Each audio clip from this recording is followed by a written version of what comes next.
joint statement, a lot of important things. Manish continues with me. Manish, one thing which really caught my ear was portable nuclear technology. Russians have been developing that for their cruise missiles, for their hypersonic missiles. Is it more than that, or is the same thing we are, uh, understanding? So yes, partly that. It is kind of dual use. But these small modular reactors are important from the point of view of producing cheap, clean energy, as President Putin emphasized. Setting up a nuclear reactor has a long gestation period.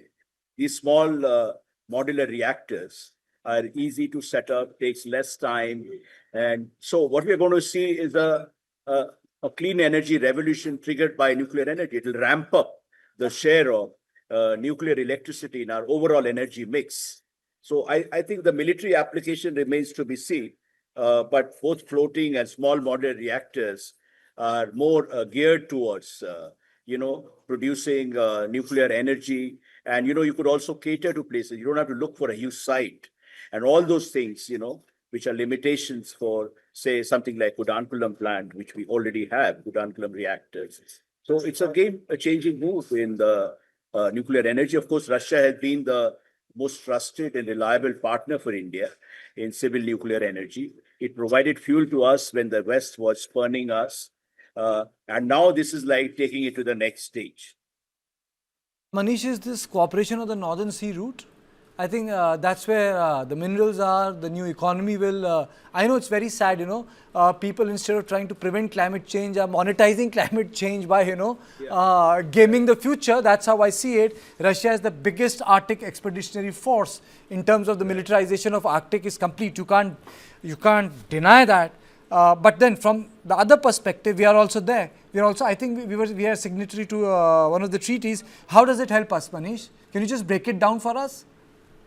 So you see, Arctic has emerged as an arena for geopolitical competition, power play. All major powers are there. And Russia, because of geographical proximity and its long-standing, it is the dominant power. And Arctic means the new frontier. It is rich in, the latest holy grail, which is critical minerals, rich in a whole lot of minerals.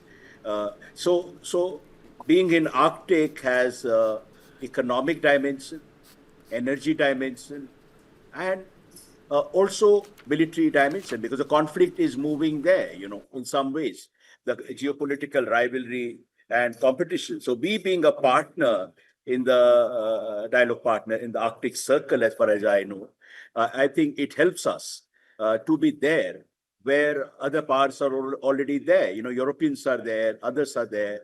So India as an emerging power got to make its presence felt there and protect its interest, and also possibly in the future have a piece of the cake. Achha, tell me one thing, Manish. There have been a number of summits such as that. I agree with you that when you said that, this one has a higher decibel level. Are the outcomes of the joint statements different from the previous ones? Yeah. So essentially, if you go back to previous statements, there used to be more focus on defense, on economy. There was a lot of talk, but now this joint statement, and going by what the two leaders have said, there are some very concrete deliverables here. For example, on the economic front, Putin is welcoming the setting up of a large pharma factory. Russian enterprises will set up facilities in India, supporting Make in India, co-production, co-development. It is important to understand the development partnership aspect of it. Originally, going back to the days of Soviet Union was our preeminent development partner. Then the relationship acquired more a military defense orientation.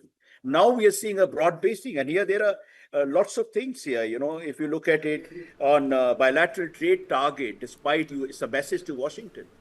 I'm sure Trump must be listening. Last time when Putin and Xi Jinping and Modi were in Tianjin, it triggered a flood of memes, Trump crying, and what are they doing? Ignoring us. They're doing their own thing.